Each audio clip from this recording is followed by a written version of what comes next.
these are the sort of cards that really make you excited to see changes in the game. Now make sure you guys smash the living crap out of that Dogmatica-ism button so you guys don't miss out more on this kind of... Now this is an interesting card, because Doom Z has been the one that's been kind of writing the agenda for this card. So the spell card, it's an equip, of course, right? You need specific equip cards in order to really bring the Doom Z archetype together. But if the equip monster is a Dogmatica, it gains attack equal to its level times 100. If not, the monster will lose 200 attack for each Dogmatica you control. But if this card is sent to the graveyard because the equipped monster is destroyed, you can send a monster from your extra deck to the graveyard. Now, you're able to basically tutor for this in the deck because, you know, you get the ability to search for a specific equip. But this also, as long as you're popping a monster that's equipped with this, you get the ability to send from the extra deck.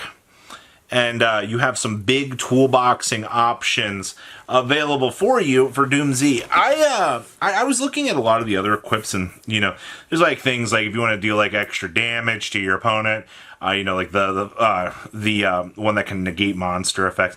There's all sorts of cheesy equips that you can really think about here. But I think for the purpose of what this deck is trying to do, this actually, I think, performs a little bit better than most. Obviously, Jupiter is probably one of the dumbest Exceed monsters that we have actually encountered in a while. The ability for that thing to get super big, I think, is actually kind of an unfair reason as to why the deck is kind of good. Because over the last week, I've seen way more Doom Z kind of popping up. And I think it's just people kind of realizing that, oh, hey, this deck actually has some OTK gas potential in the tank that we can actually work with.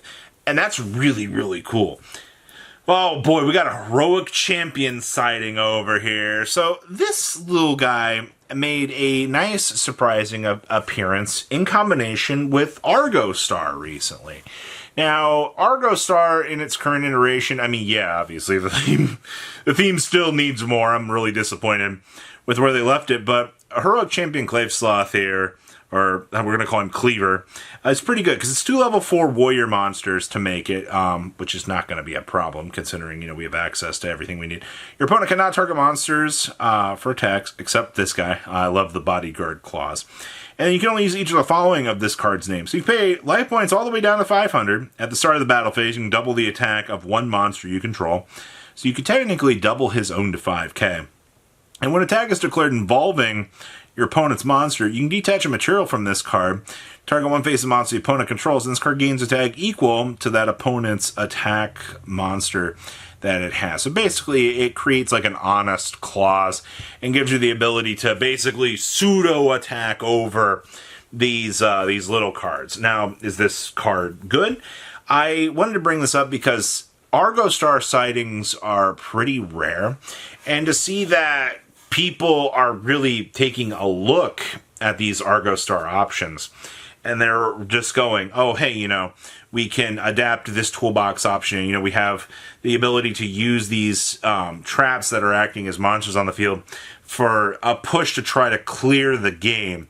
And I quite like that. It helps the deck do its thing. Now, depending on how you want to structure the rest of the deck, you are going to have to make sure you can have some OTK gas, but doubling to 5k, literally at the cost of however many life points you have to pay, it's free. It does not hurt you whatsoever. Magnificent Storming in Goblins. So this one was really, really cool. So you guys know, we all be Mind Goblin out here. The whole Goblin archetype was just feeding off of Xyz. I mean, Goblins in their time of being rogue against detaching for detonators was really, really cool. But the deck just kind of disappeared off the rogue map. And then I saw something really, really cool. The Magnificent Storming cards are level 3s that can special summon themselves if your opponent doesn't basically have spells and traps. And you heard me say that correctly. They are level 3s. You can also combo the Magnificent Storming stuff up and use it in combination with just more than goblins. Burning Abyss, Phantom Knights, any of these rank 3 packages are going to be toolboxes that you will be able to play with because of this. Now, typically you're incorporating, it's not the biggest. I think it's what, like 9? No, it's not even 9 cards, like 7. Because you're incorporating 4 of the level 3s into the deck. You're going to bridge the gap with 2 searchers, and then you're going to play an MST in the deck just to have it. The fact that you get all the extra little benefits of actually main decking an MST is such a crazy thing to be seeing here. I don't know, man. That free level 3s, MST being built into the main deck. Yeah, sure, the MST can be a little bit of a dead draw, but you can know it's discard fodder if you incorporate some tools into using that. So this really was cool. I enjoy seeing goblins getting an opportunity to even make a splash in the meta, especially the level 3 toolbox just extends on with getting some extra tools, and that's really, really cool. Megalith. Oh my god. I don't know what I have missed, but there have been a couple of Megalith decks showing up. Now, obviously, this is I think a lot of this in the OCG has to do with Block Dragon running around, even though there are lists that are not playing Block Dragon, then there are lists that are playing Block Dragon. One of the crazier builds that I saw out of Megalith, though, was basically what looked like, we're going to call it the whole kitchen sink. This deck incorporated some very, very stupid injury. It had Christian in it, it had Labyrinth in it.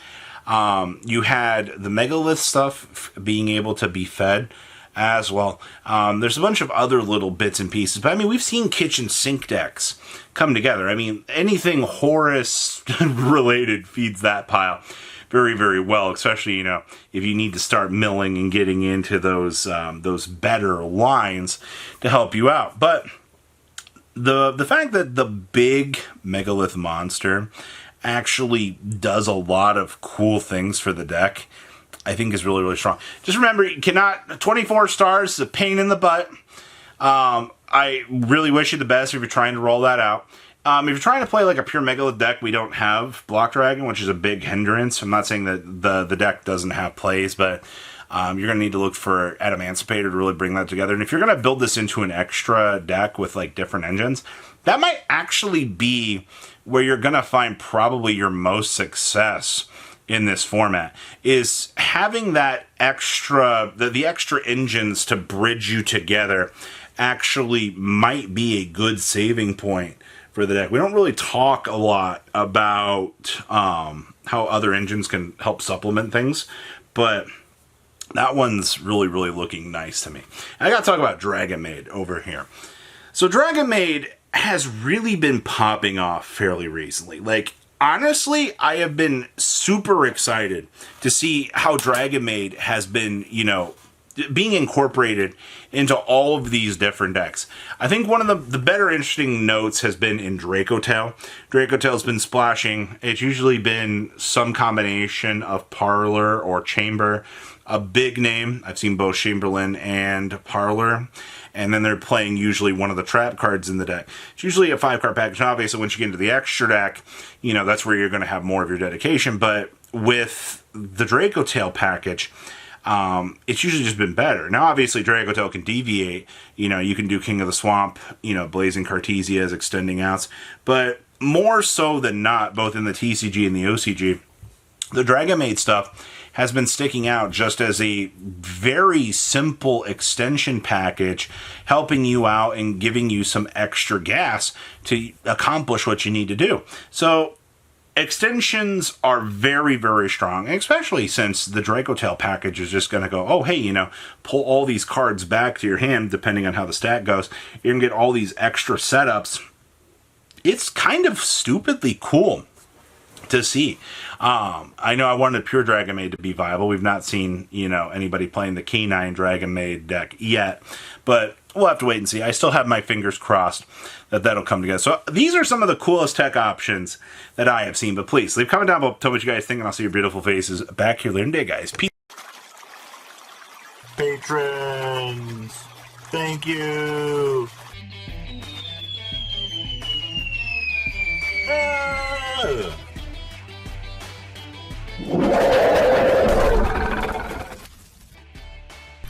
Thank you so much for watching. Check out these other videos.